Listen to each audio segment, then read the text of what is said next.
Hi, everyone. Thank you. Thank you. It's great to have you here today.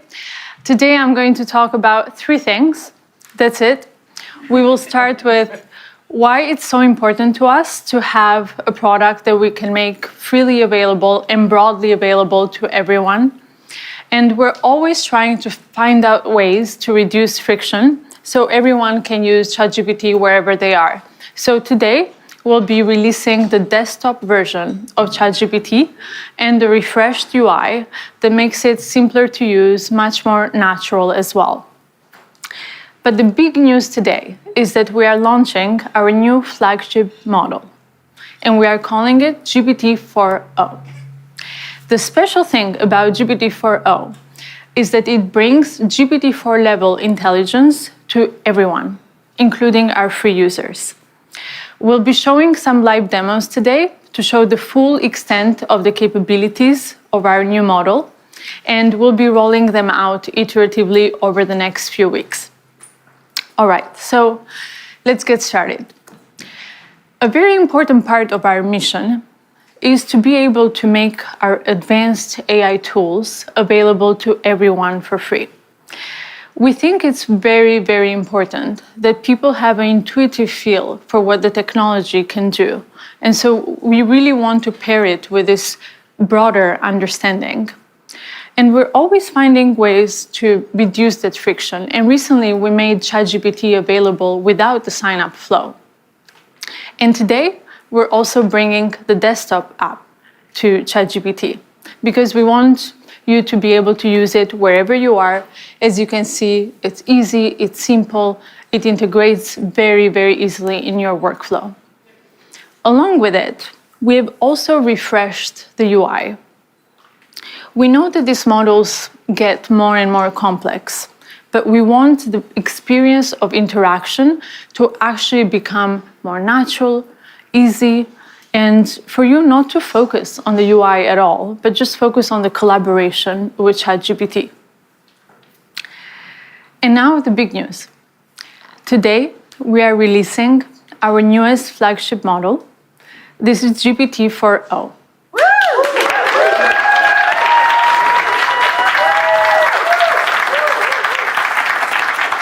GPT-4o provides GPT-4 level intelligence, but it is much faster, and it improves on its capabilities across text, vision, and audio. For the past couple of years, we've been very focused on improving the intelligence of these models, and they've gotten pretty good. But this is the first time that we are really making a huge step forward when it comes to the ease of use. And this is incredibly important because we're looking at the future of interaction between ourselves and the machines. And we think that GPT-4o is really shifting that paradigm into the future of collaboration, where this interaction becomes much more natural and far, far easier. But, making this happen is actually quite complex because when we interact with one another, there's a lot of stuff that we take for granted. The ease of our dialogue when we interrupt one another, the background noises, the multiple voices in a conversation, or, understanding the tone of voice. All of these things are actually quite complex for these models. And Until now, with voice mode, we had 3 models that come together to deliver this experience. You have transcription, intelligence, and then text-to-speech. All comes together in orchestration to deliver voice mode.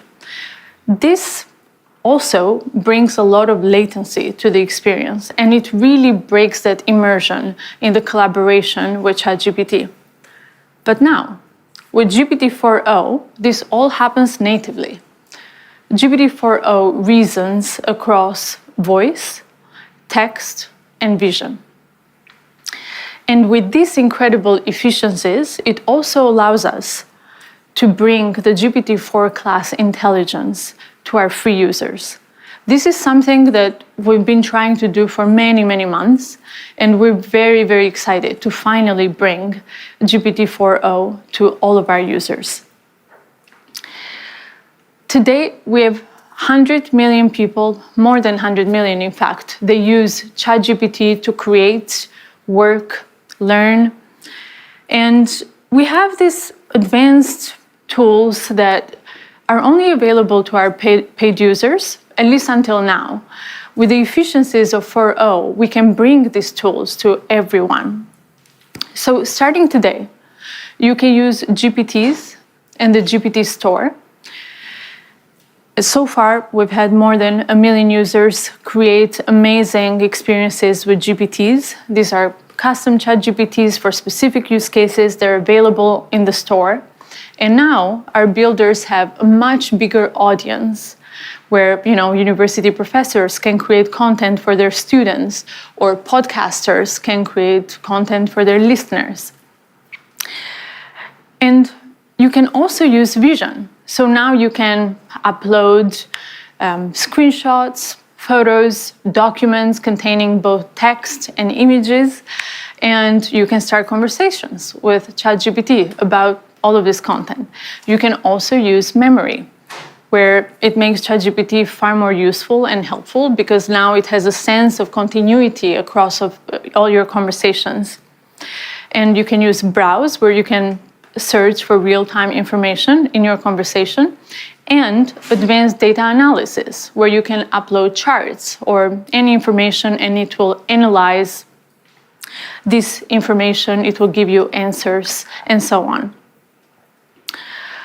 Lastly, we've also improved on the quality and speed in 50 different languages for ChatGPT. And this is very, very important because we want to be able to bring this experience to as many people out there as possible. So we're very, very excited to bring GPT-4o to all of our free users out there. And for the paid users, they will continue to have up to 5 times the capacity limits of our free users. But GPT-4o is not only available in ChatGPT, we're also bringing it to the API. So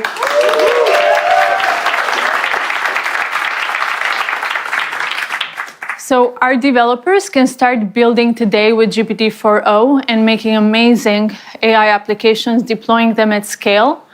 4o is available at 2x faster, 50% cheaper, and 5 times higher rate limits compared to GPT-4 Turbo.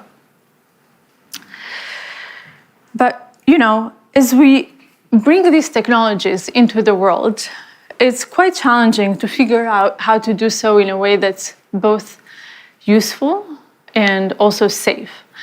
And GPT-4o presents new challenges for us when it comes to safety because we're dealing with real-time audio, real-time vision. And our team has been hard at work figuring out how to build in mitigations against misuse. We continue to work with different stakeholders out there, from government, media, entertainment, all industries, red teamers, civil society, to figure out how to best bring these technologies into the world. So over the next few weeks, we'll continue our iterative deployment to bring out all the capabilities to you. But today, I want to show you all these capabilities. So we'll do some live demos.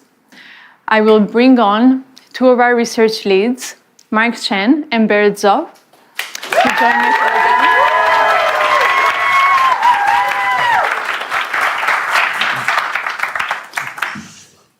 Hi, I'm Barrett. Hey, I'm Mark. So one of the key capabilities we're really excited to share with you today is real-time conversational speech. Let's just get a demo fired up. So I'm taking out a phone. If you are wondering about this wire, it's so we have consistent internet. And if you see, there's this little icon on the bottom right of the ChatGPT app, and this will open up GPT-4o's audio capabilities. Hey, ChatGPT, I'm Mark. How are you? Oh, Mark. I'm doing great. Thanks for asking. How about you? Hey, so I'm on stage right now. I'm doing a live demo, and frankly, I'm feeling a little bit nervous. Can you help me calm my nerves a little bit? Oh, you're doing a live demo right now? That's awesome.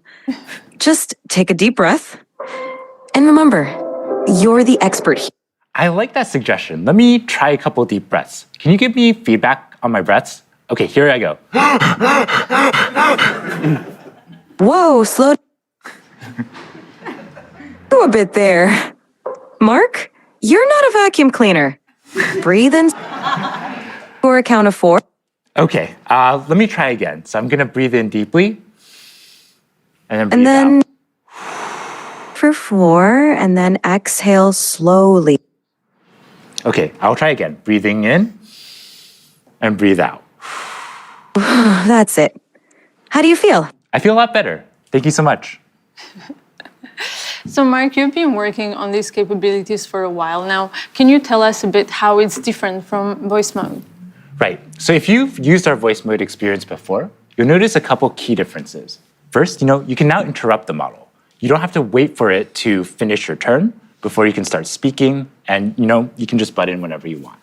Second, the model is real-time responsiveness. So that means that you don't have this awkward 2 to 3 second lag before you wait for the model to give a response. And finally, the model picks up on emotion, right? When I was breathing super hard there, it could tell, and it knew, hey, you might want to calm down a little bit. You're kind of running a little bit too fast. So, it really has that capability across the board to perceive your emotion. Not only that, though, the model is able to generate voice in a variety of different emotive styles. And it really has a wide dynamic range. So I'm going to fire up another demo for that. Yeah. Hey, ChatGPT, how are you doing? I'm doing fantastic. Thanks for asking. How about you? Pretty good. What's up? So my friend Barrett here, he's been having trouble sleeping lately. And I want you to tell him a bedtime story about robots and love. Oh, a bedtime story about robots and love? I got you covered. Gather round, Barrett. Once upon a time, in a world not too different from ours, there was a robot named Byte. Byte was a curious robot, always exploring. You started this story, but I want a little bit more emotion in your voice, a little bit more drama. Got it. Let's add some drama. Once upon a time, in a world not too different from ours, there was a robot named Byte. No, ChatGPT. I really want maximal emotion, like maximal expressiveness, much more than you were doing before. Understood. Let's amplify the drama. Once upon a time, in a world not too different from ours, there was a robot named Byte. Byte Actually, can was you do this in a robotic voice now? initiating dramatic robotic voice. Once upon a time, in a world not too different from ours, there was a robot named Byte. Byte was a curious robot, always exploring new circuits. Seeing, Barrett here, calm down a little bit. Can you end the story, but do it in a singing voice? And so Byte found another robot friend, and they lived circuitly ever after. Thank you so much. I definitely feel a lot more relaxed.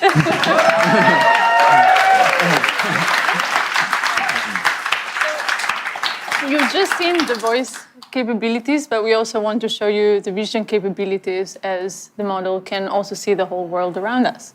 Yeah, absolutely. Like, as you can see, you can chat with ChatGPT in real time, but you can also interact with it with video as well.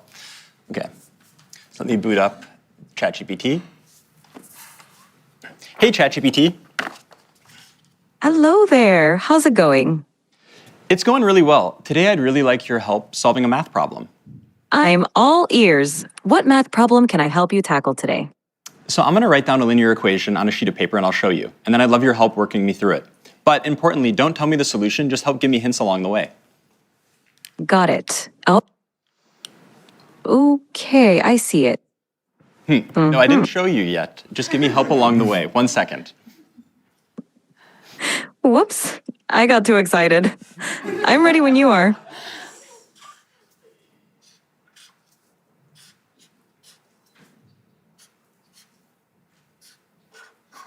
So, ChatGPT, what equation did I write down there?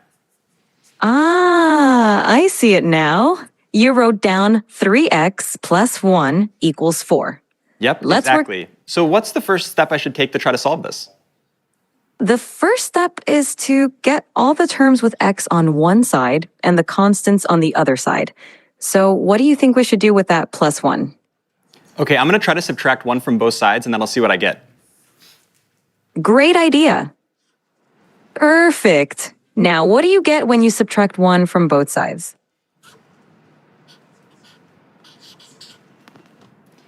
Okay, so ChatGPT, this is what I ended up with. How does this look? Spot on. Now you've isolated the term with x on one side, and it looks like 3x equal 3. What do you think we should do next to solve for x? I'm not sure. Can you give me another hint? Of course. You have 3x, and you want to find the value of x. Think about what operation would undo multiplication. Is it subtraction? Close, but think of the opposite of multiplication, because 3x means 3 times x. Okay, I think it's division. Let me try to divide both sides by 3, and let me see what I get. Bingo! Go ahead and divide both sides by 3.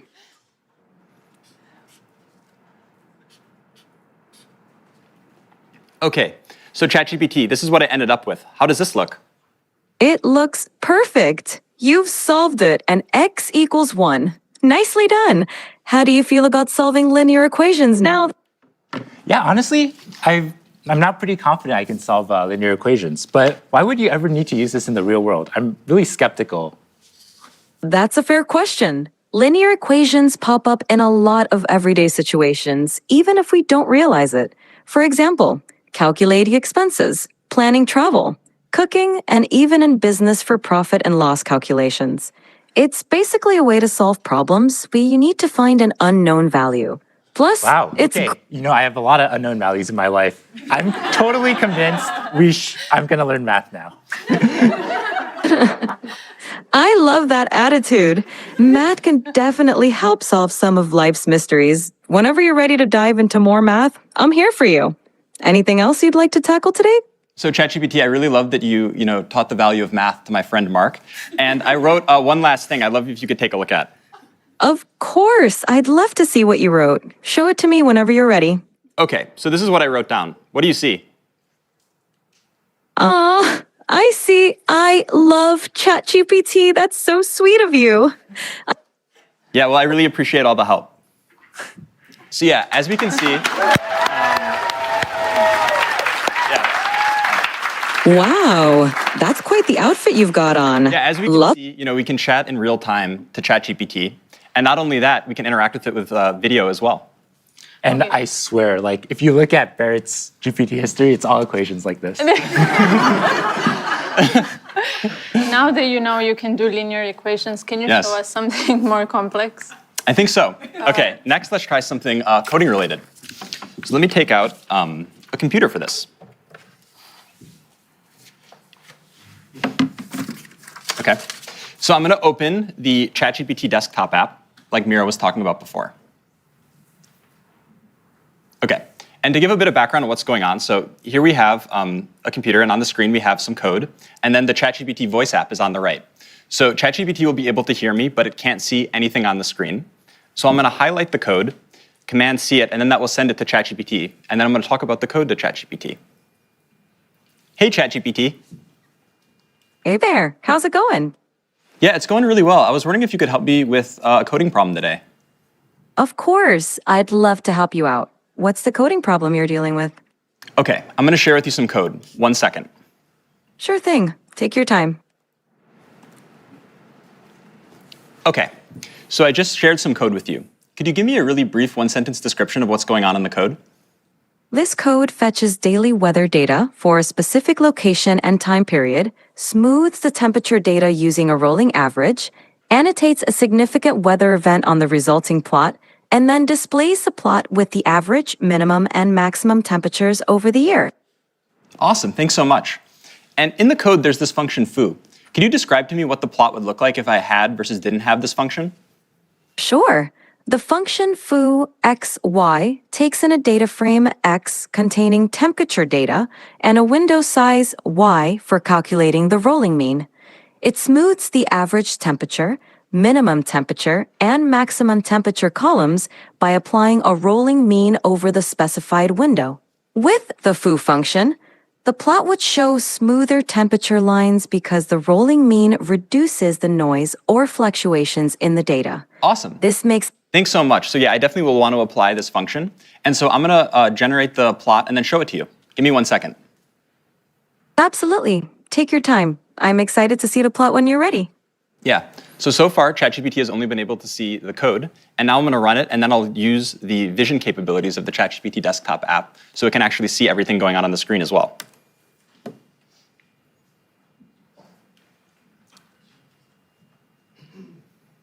Okay, ChatGPT. I'm sharing with you the plot now. I'm wondering if you can give me a really brief one-sentence overview of what you see. The plot displays smoothed average, minimum, and maximum temperatures throughout 2018, with a notable annotation marking a big rainfall event in late September. Fantastic. I have another question for you. Which months do you see the hottest temperatures, and roughly what temperatures do those correspond to? The hottest temperatures occur around July and August. The maximum temperature during these months is roughly between 25 degrees and 30 degrees, 77 degrees Fahrenheit to 86 degrees Fahrenheit. What's going on with the y-axis? Is this in Celsius or Fahrenheit? The y-axis is in Celsius. The temperatures are labeled accordingly, such as average temperature, minimum temperature, and maximum temperature. Yeah. So as we can see, not only can ChatGPT help me solve very easy linear algebra equations that I need help with, it can also interact with code bases and see the outputs of plots and everything like this going on a computer.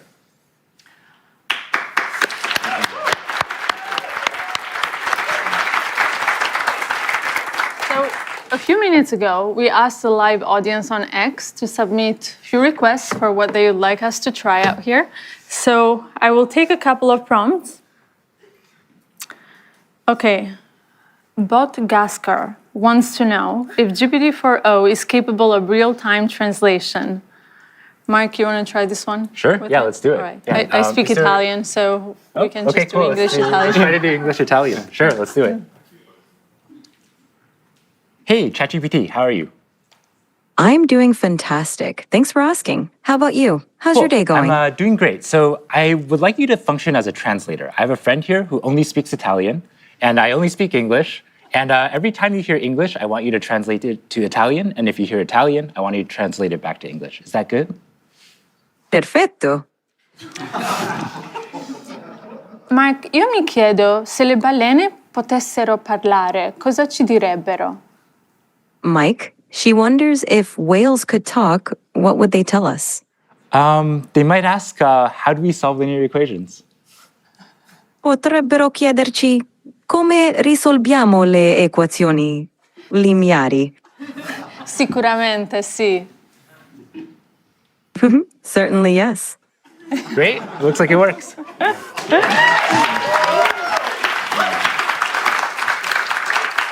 All right.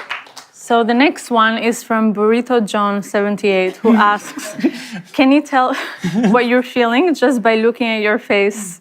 Barrett, you want to give this one a try? Absolutely, let's try it out. Hey, ChatGPT. Hey there, what's up? How can I brighten your day today? Okay, yeah, so I'm going to show you a selfie of what I look like, and then I'd like you to try to see what emotions I'm feeling based on how I'm looking. Sounds like a fun challenge.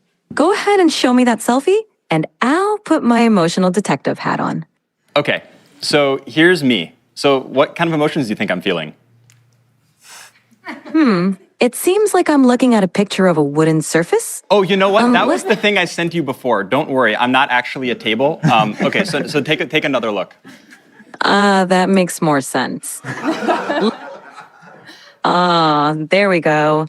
It looks like you're feeling pretty happy and cheerful, with a big smile and maybe even a touch of excitement.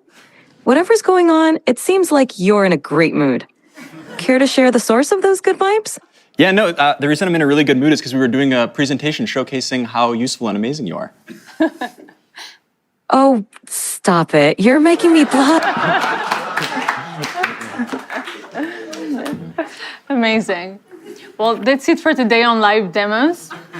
As you can see, this just feels so magical, and that's wonderful. But we also want to remove some of the mysticism from the technology and bring it to you so you can try it for yourself. So over the next few weeks, we'll be rolling out these capabilities to everyone.